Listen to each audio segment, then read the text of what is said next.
നമസ്കാരം. ജന്മഭൂമിയിലേക്ക് സ്വാഗതം. വാർത്തകൾ ചുരുക്കത്തിൽ.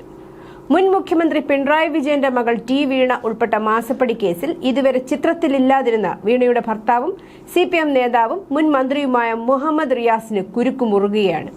ED ഉടൻ റിയാസിനെ ചോദ്യം ചെയ്യാൻ വിളിപ്പിക്കും. കഴിഞ്ഞ ദിവസം കോഴിക്കോട് റിയാസിന്റെ സുഹൃത്തുക്കളെ കേന്ദ്രീകരിച്ചുള്ള 8 കേന്ദ്രങ്ങളിലെ റെയ്ഡിലാണ് റിയാസിനെതിരെ നിർണായക തെളിവുകൾ EDക്ക് ലഭിച്ചത്. തെരഞ്ഞെടുപ്പ് ഫണ്ടുകളെക്കുറിച്ചും ED അന്വേഷിക്കുന്നുണ്ട്. കൂടാതെ വീണയുടെ പങ്കാളിത്തത്തിലുള്ള ലേക്കർ ഇന്ത്യ കോർപ്പിന്റെ പ്രവർത്തനവുമായി ബന്ധപ്പെട്ട് പുറത്തുവരുന്ന കൂടുതൽ വിവരങ്ങൾ തട്ടിപ്പിന്റെ സ്വഭാവം വെളിപ്പെടുത്തുന്ന തരത്തിലാണ്. കോഴിക്കോട് പന്തീരാങ്കാവിന് സമീപത്തെ 2 നില കെട്ടിടത്തിലെ 1-ാം നിലയിലെ ഒറ്റമുറിയിലാണ് സ്ഥാപനം. സ്ഥാപനത്തിന്റെ പേര് വെള്ളക്കടലാസിൽ എഴുതി ഒട്ടിച്ച നിലയിലാണ് ഓഫീസിന് പുറത്തെ ചെറിയ ബോർഡിൽ കാണുന്നത്. കെട്ടിട ഉടമ മുഹമ്മദ് അലിയുടെ മൊഴിപ്രകാരം 3 വർഷം മുമ്പാണ് ഡോക്ടർ അനീസിന്റെ പേരിൽ മുറി വാടകയ്ക്ക് നൽകിയത്. മെഡിക്കൽ ഉപകരണങ്ങൾ സൂക്ഷിക്കാനുള്ള മുറിയെന്ന നിലയിലാണ് സ്ഥലം വാടകയ്ക്ക് നൽകിയതെന്ന് അദ്ദേഹം പറഞ്ഞു. വീണ വിജയനാണ് സ്ഥാപനത്തിന്റെ പിന്നിലെന്ന് അറിയാമായിരുന്നെങ്കിൽ കെട്ടിടം വാടകയ്ക്ക് നൽകില്ലായിരുന്നുവെന്നും അദ്ദേഹം പറഞ്ഞു. 2023-ലാണ് ലേക്കർ ഇന്ത്യ കോർപ്പ് ആരംഭിച്ചത്. പങ്കാളിത്ത സ്ഥാപനമായി രജിസ്റ്റർ ചെയ്തിരിക്കുന്നത് വീണയുടെ പേരിലാണ്. Office, warehouse, depot, retail, wholesale ബിസിനസ്സുകൾ എന്നിവയാണ് സ്ഥാപനത്തിന്റെ പ്രധാന പ്രവർത്തനങ്ങളായി രേഖപ്പെടുത്തിയിട്ടുള്ളത്. എന്നാൽ രേഖകളിൽ പറയുന്ന പ്രവർത്തനങ്ങൾക്ക് അനുയോജ്യമായ സംവിധാനങ്ങളൊന്നും ഒറ്റമുറി സ്ഥാപനത്തിൽ പ്രകടമല്ലെന്നും ശ്രദ്ധേയമാണ്. കരുവാറ്റ കൊലപാതക കേസിൽ കൊല്ലപ്പെട്ടയാളെ അവഹേളിക്കുന്ന തരത്തിൽ പരാമർശം നടത്തിയെന്നാരോപിച്ച് SP വിഷ്ണു പ്രദീപിനെതിരെ സംസ്ഥാന പോലീസ് മേധാവിക്ക് പരാതി. മഹാത്മാഗാന്ധി നാഷണൽ ഫൗണ്ടേഷൻ ചെയർമാനാണ് പരാതി നൽകിയിരിക്കുന്നത്. അന്വേഷണം പൂർത്തിയാകുന്നതിന് മുമ്പ് കേസിലെ പ്രതി ഉന്നയിച്ചതായി പറയപ്പെടുന്ന ഗുരുതരമായ ആരോപണം പോലീസ് ഉദ്യോഗസ്ഥൻ പരസ്യപ്പെടുത്തിയെന്നാണ് പരാതിയിലെ പ്രധാന ആരോപണം. മുല്ലപ്പെരിയാർ ഡാം കടുത്ത അപകട ഭീഷണി നേരിടുന്നു. പുതിയ അണക്കെട്ട് വേണം. എല്ലാ ചിലവും കേരളം നോക്കാൻ. മുഴുവൻ വെള്ളവും തമിഴ്നാടിന് തരാം. മുഖ്യമന്ത്രി VD സതീശൻ ഉന്നയിച്ച ആവശ്യം പക്ഷേ തമിഴ്നാട് കയ്യോടെ തള്ളി. ദക്ഷിണേന്ത്യൻ സംസ്ഥാന മുഖ്യമന്ത്രിമാരുടെ യോഗത്തിലാണ് മുഖത്തടിച്ച പോലെയുള്ള നിലപാടെടുത്തത്. സ്ഥലം, നിർമ്മാണ മാതൃക തുടങ്ങി എല്ലാ കാര്യങ്ങളും തമിഴ്നാടിന് തീരുമാനിക്കാം. കേരളത്തിന് സുരക്ഷയിൽ അത്രത്തോളം ആശങ്കയുണ്ടെന്നും സതീശൻ പറഞ്ഞു. എന്നാൽ സുരക്ഷാ ആവശ്യം കേരളത്തിന്റെ സ്ഥിരം പല്ലവി എന്ന പ്രകോപനപരമായ മറുപടിയാണ് തമിഴ്നാട് നൽകിയത്. പാർലമെന്റ് പാസാക്കിയ ഖനന നിയന്ത്രണ നിയമ ഭേദഗതിക്കെതിരെ സുപ്രീം കോടതിയെ സമീപിക്കാൻ കേരളം ഉൾപ്പെടെ 4 കോൺഗ്രസ് ഭരണ സംസ്ഥാനങ്ങൾ തീരുമാനിച്ചു. സംസ്ഥാനങ്ങളുടെ അധികാരത്തിലേക്ക് കടന്നുകയറുന്ന നിയമ ഭേദഗതി അടിയന്തരമായി റദ്ദാക്കണമെന്നാവശ്യപ്പെട്ടാണ് കോൺഗ്രസ് ഭരണ സംസ്ഥാനങ്ങൾ സുപ്രീം കോടതിയെ സമീപിക്കുന്നത്. ഭരണഘടന വിദഗ്ധരായ സീനിയർ അഭിഭാഷകരിൽ നിന്ന് ലഭിച്ച നിയമ ഉപദേശത്തിന്റെ അടിസ്ഥാനത്തിലാണ് കോൺഗ്രസ് ഭരണ സംസ്ഥാനങ്ങളുടെ നീക്കം. ഉദ്യോഗസ്ഥരെ ലോക് ഭവനിലേക്ക് വിളിച്ചു വരുത്തരുതെന്ന മുഖ്യമന്ത്രിയുടെ നിലപാട് തള്ളി ഗവർണർ രാജേന്ദ്ര അർലേക്കർ. ഭരണഘടനയെക്കുറിച്ചുള്ള തന്റെ ചെറിയ അറിവ് വെച്ച് തനിക്ക് അതിനുള്ള അധികാരമുണ്ടെന്നാണ് കരുതുന്നതെന്ന് ഗവർണർ പറഞ്ഞു.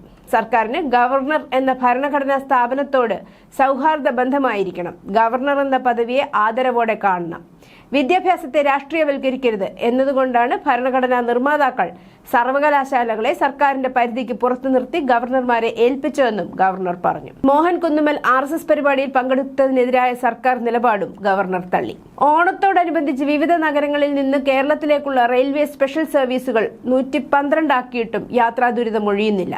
KSRTC 90 സ്പെഷ്യൽ സർവീസുകളാണ് നടത്തുന്നത്. എന്നിട്ടും പതിവ് സർവീസുകളും സ്പെഷ്യൽ സർവീസുകളും ബുക്ക് ചെയ്യുന്നവർ വെയിറ്റിംഗ് ലിസ്റ്റിൽ തന്നെ. ഇതോടെ വിമാനങ്ങൾ, സ്വകാര്യ ബസ് സർവീസുകൾ നിരക്ക് കുത്തനെ ഉയർത്തിയ സ്ഥിതിയാണ്. യാത്രക്കാരുടെ ബാഹുല്യം അനുസരിച്ച് അധികം സ്പെഷ്യൽ സർവീസുകൾ നടത്താനുള്ള ഒരുക്കത്തിലാണ് റെയിൽവേയും KSRTCയും. അർജന്റീന ടീമിനെ കേരളത്തിലെത്തിക്കുന്നതിന്റെ പേരിൽ നടന്ന GST വെട്ടിപ്പിലെ അന്വേഷണ റിപ്പോർട്ട് ഉടൻ മുഖ്യമന്ത്രിക്ക് കൈമാറും. റിപ്പോർട്ടിന്റെ അടിസ്ഥാനത്തിൽ മുഖ്യമന്ത്രി എന്ത് നടപടി സ്വീകരിക്കുമെന്നാണ് അറിയേണ്ടത്. സംഭവത്തിൽ മേൽനോട്ടം വഹിക്കേണ്ട ഉന്നത ഉദ്യോഗസ്ഥനടക്കം വീഴ്ച വരുത്തിയെന്ന് പ്രത്യേക അന്വേഷണ സംഘം കണ്ടെത്തിയതായാണ് വിവരം. വിഴിഞ്ഞം തുറമുഖത്തെ വൻ വികസനത്തിന് അതിവേഗം ഭൂമി ഏറ്റെടുക്കാൻ നിയമ ഭേദഗതി ചെയ്യും. നിലവിൽ വിജ്ഞാപനമടക്ക നടപടികൾ പൂർത്തിയാവാൻ ചുരുങ്ങിയത് 15 മാസമെടുക്കും. 6 മാസത്തിനുള്ളിലെങ്കിലും നടപടികൾ പൂർത്തിയാക്കുകയാണ് റവന്യൂ വകുപ്പിന്റെ ലക്ഷ്യം. ലോജിസ്റ്റിക്സ്, വ്യവസായ പാർക്കുകൾ, കണ്ടെയ്നറുകൾ, യാർഡുകൾക്കും അടിയന്തരമായി ഭൂമി ലഭ്യമാക്കിയില്ലെങ്കിൽ തുറമുഖത്തിന്റെ ഗുണം കേരളത്തിന് ലഭിക്കാതാവും. ഇത് കണക്കിലെടുത്താണ് അടിയന്തര നീക്കം. മുട്ടൽ മരമുറിയുമായി ബന്ധപ്പെട്ട വഞ്ചനാ കേസിൽ ചോറ്റാനിക്കര മജിസ്ട്രേറ്റ് കോടതിയിലെ വിചാരണ നിർത്തിവെക്കണമെന്ന ഹർജി ഹൈക്കോടതി തള്ളി. വിഷയം മജിസ്ട്രേറ്റ് കോടതിയിലാണ് ഉന്നയിക്കേണ്ടതെന്ന് ജസ്റ്റിസ് CS ഡയസ് വിധിച്ചു. പ്രഥമദൃഷ്ട്യാ കുറ്റമുണ്ടെന്ന് മജിസ്ട്രേറ്റ് കോടതി കണ്ടെത്തിയതല്ലേ എന്ന് ചോദിച്ച ശേഷമാണ് ഹർജി തള്ളിയത്. വനഭൂമിയിൽ നിന്ന് മരം മുറിച്ചെന്ന വയനാട്ടിലെ പ്രധാന കേസിൽ തീരുമാനമാകുന്നതുവരെ ചോറ്റാനിക്കര കോടതിയിലെ വിചാരണ നടപടികൾ നിർത്തിവെക്കണമെന്നാണ് ഹർജിക്കാരനായ മുഖ്യപ്രതി റോജി അഗസ്റ്റിൻ ആവശ്യപ്പെട്ടത്. CJP സമരത്തിൽ പങ്കെടുത്തതിന്റെ പ്രതികാരമായാണ് തനിക്കെതിരായ കേസും അറസ്റ്റുമെന്ന് മേക്കപ്പ് ആർട്ടിസ്റ്റ് ജാൻമണി. പ്രധാനമന്ത്രി നരേന്ദ്രമോദിയെ അവഹേളിച്ചു എന്ന കേസിൽ ജാമ്യം ലഭിച്ച് പുറത്തിറങ്ങിയതിനു പിന്നാലെ പ്രതികരിക്കുകയായിരുന്നു ജാൻമണി. മാപ്പ് പറഞ്ഞതിന് ശേഷവും തന്നെ ലക്ഷ്യം വെച്ചു തുടർച്ചയായി അപമാനിക്കുകയാണ്. ഹിന്ദി വീഡിയോ പരിഭാഷപ്പെടുത്തിയപ്പോൾ അബദ്ധം പറ്റിയതാണ്. പ്രധാനമന്ത്രിക്കെതിരെ പരാമർശം പാടില്ലായിരുന്നുവെന്നും ജാൻമണി പറഞ്ഞു. സ്വാതന്ത്ര്യദിനത്തിൽ AICC ആസ്ഥാനത്ത് വന്ദേമാതരം ആലപിച്ചതുമായി ബന്ധപ്പെട്ട വിവാദം കൂടുതൽ രൂക്ഷമാകുന്നു.